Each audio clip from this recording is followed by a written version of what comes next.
Good afternoon, everyone. Welcome to Equations IAS. I hope you all are doing good. And once again, we are back with a short video in which we will discuss some rules which are important from point of view of your exams, right?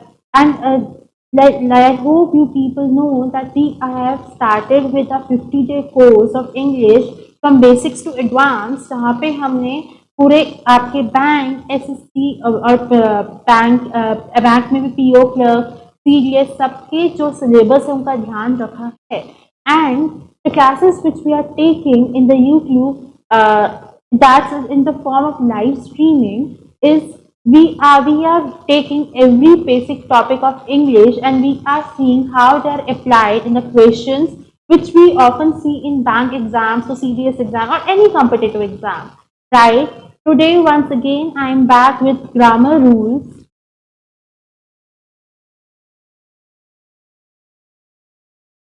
right? And these are जो आज के मैं grammar rules लाई ना, these are common rules.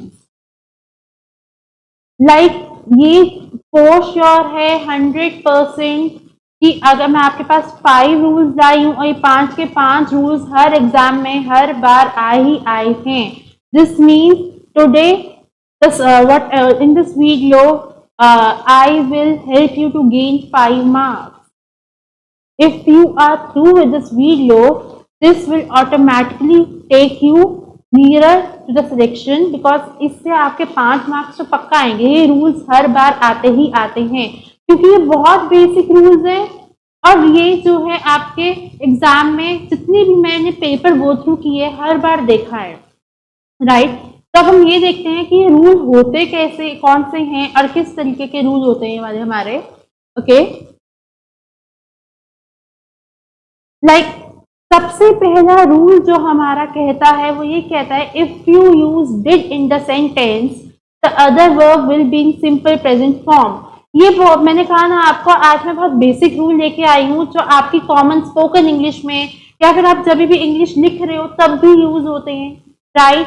तो इस rule के according ये rule क्या कहता है, अगर हमारे सेंटेंस में अगर हम इंग्लिश कर रहे हैं और उस सेंटेंस में डिड है, if we are using did तो डिड के साथ जो मेरा टेंस यूज होगा वो सिंपल प्रेजेंट टेंस यूज होगा.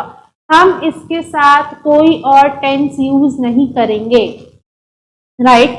If you use did in the sentence, अगर हम डिड यूज कर रहे हैं तो सिंपल प्रेजेंट फॉर्म का वर्ब यूज करेंगे. जैसे कि did you eat your lunch, अगर मैं देखा जाए पास्ट की बात हो रही है, क्या तुमने खाना खाया था, ठीक है, था वाली बात हो रही है.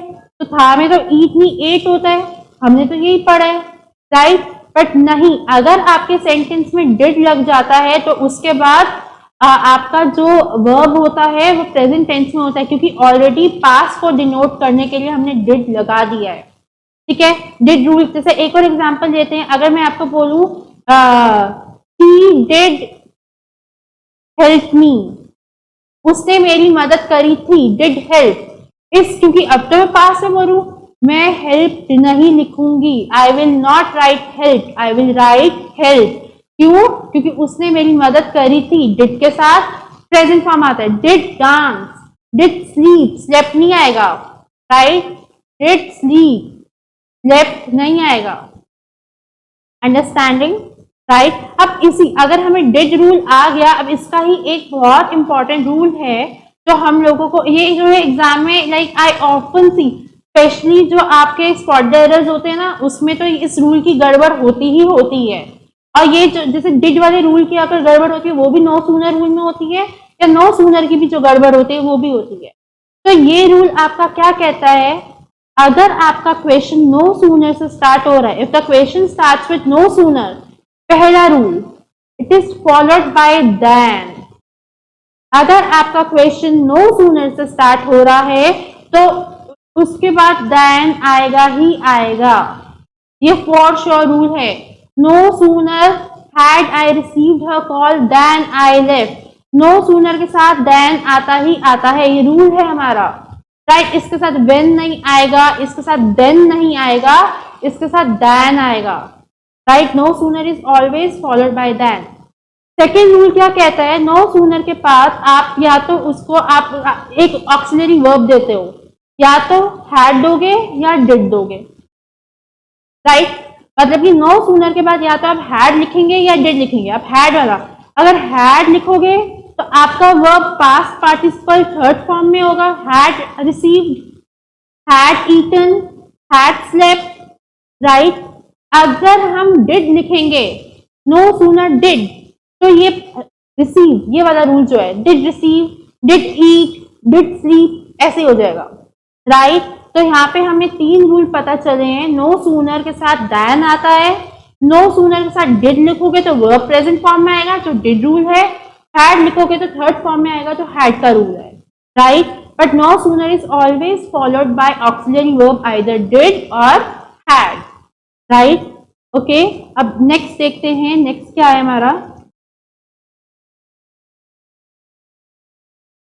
Very important, as soon as हमेशा साथ में लिखा जाता है, एज सून एज, जैसे ही, इसे हिंदी में कहते हैं जैसे ही, राइट। जैसे ही ऐसा हुआ, एज सून एज के साथ कोई और कंजंक्शन या प्रेपोजिशन नहीं आता, it is not followed by anything. अगर आपने अपने क्वेश्चन में एज सून एज लिखा है, right, as soon as something happened, as soon as एक एक्शन हुआ, एज सून एज के बाद आप अपना एक्शन डिफाइन करते हो क्या हुआ, उसके बाद कोई भी आपका कनेक्टर प्रिपोजिशन वर्ड नहीं आएगा। इंस्टेड दूसरे, आप जो दूसरा सेंटेंस जोड़ते हो उसको कॉमा से जोड़ोगे, राइट। कुछ लोग लिखते हैं as soon as the bell rang when, as soon as the bell rang then, as soon as the bell rang but, नहीं, एज सून एज के साथ कुछ नहीं आता, एज सून एज अपने में ही कंप्लीट है। As soon as the bell rang comma students ran out, क्योंकि हम कहते हैं ना एज सून एज, जैसे ही, ये पास्ट टेंस वाले सेंटेंस को डिनोट करता है, जैसे ही ऐसा हुआ, एक्शन के बाद एक्शन, राइट, ओके। तो ये पास्ट टेंस को डिनोट करता है, एज सून एज के बाद हमारा क्या आएगा, कॉमा आएगा, अंडरस्टूड, और कोई कंजंक्शन या प्रेपोजिशन नहीं आएगा। अब एक और एक सबसे मैंने कहा ना, मैं जो बेसिक रूल्स है जो आते ही आते हैं, आपके वर्ड्स ना हार्डली, बेरली, स्कार्सली, राइट। जैसे नो सूनर के साथ दैन आता है, वैसे ही हार्डली, बेरली, स्कार्सली के साथ व्हेन आता है। हम इसके साथ व्हेन यूज करेंगे, hardly when, barely when, scarcely when, ठीक है। Hardly had he heard the news of his father's death when he fainted, उसे सुना ही था, राइट। हार्डली, बेरली, स्कार्सली, जो आपके ये वर्ड्स होते हैं, अगर आपका सेंटेंस ऐसे वर्ड्स के साथ स्टार्ट हो रहा है तो उसके बाद व्हेन आएगा ही आएगा, that's a rule, right. I hope by now you have learn this rule. Did rule, did के बाद नो सूनर का रूल, नो सूनर के बाद एज सून एज के साथ कुछ नहीं आता, नो सूनर के साथ दैन आता है, हार्डली के साथ व्हेन आता है, राइट। अब एक बहुत जरूरी, again the last rule of today but the very one of the important rule, हम अपने सेंटेंस को पेयर ऑफ कंजंक्शन के साथ ज्वाइन करते हैं, complementary conjunctions, not only, dash dash dash, but also, है ना, राइट। हम इसके साथ ज्वाइन करते हैं, नॉट ओनली बट ऑल्सो के साथ। Not only is always followed bye but also, rule number 1, अगर आपके सेंटेंस में नॉट ओनली है तो आप अपने सेकेंड पार्ट ऑफ सेंटेंस को बट ऑल्सो से ही ज्वाइन करोगे। अगर आप आज नोटिस कर रहे होंगे, हमारी इस वीडियो में हम क्या कर रहे हैं, पेयर ऑफ कंजंक्शंस के रूल बता रही हूं मैं। No sooner then, hardly when, as soon as with no other connector, not only but also, pairs की बात कर रही हूँ, ठीक है। ये कॉम्प्लीमेंट्री है, साथ में यूज होते हैं। अब इसका सेंटेंस स्ट्रक्चर क्या होता है, सब्जेक्ट, पहले आप सब्जेक्ट लिखोगे, फिर वर्ब लिखोगे, फिर not only object 1 but also object 2। Basically अगर आप पढ़ो तो नॉट ओनली बट ऑल्सो दो ऑब्जेक्ट को डिफाइन करता है, दो सब्जेक्ट वर्ब को नहीं, right. Not only but also आपको डिफ्रेंशिएट करके देता है आपके दो ऑब्जेक्ट जिसके बारे में बात हो रही है। तो सब्जेक्ट और वर्ब आप पहले लिखोगे, फिर not only object 1 but also object 2 लिखोगे। जैसे कि Nidhi is preparing not only for SSC exam, Nidhi subject है मेरा, इज प्रिपेयरिंग वर्ब है मेरा, राइट। ऑब्जेक्ट है एसएससी एग्जाम और आईएएस, तो इसे, लेकिन आपको जो क्वेश्चंस आएंगे पता कैसे आएंगे, Nidhi is not only preparing for SSC exam but also for IAS, नहीं, निधि इज नॉट ओनली नहीं, निधि इज प्रिपेयरिंग, पहले वर्ब आएगा। Ram is looking not only for hostel but also for tiffin service, right. लेकिन आपको एग्जाम में कैसा आएगा, Ram is not only looking for hostel but also, नहीं, आपको इसी चीज का ध्यान रखना है कि सब्जेक्ट के बाद आप पहले वर्ब लिखोगे, सिर्फ ऑब्जेक्ट जो आपके ऑब्जेक्ट 1 और ऑब्जेक्ट 2 है उनको ही नॉट ओनली बट ऑल्सो से डिफ्रेंशिएट करोगे, right. I hope this is clear to you. We have done 5 rules today and these rules as I say are very important क्योंकि इनमें से कुछ ना कुछ आएगा ही आएगा, मतलब ये पांचों के पांचों रूल्स भी कभी कभी आ सकते हैं, तो आप 5 से 4 मार्क्स के बीच मान के चलिए कि इस रूल्स में से आता ही आता है।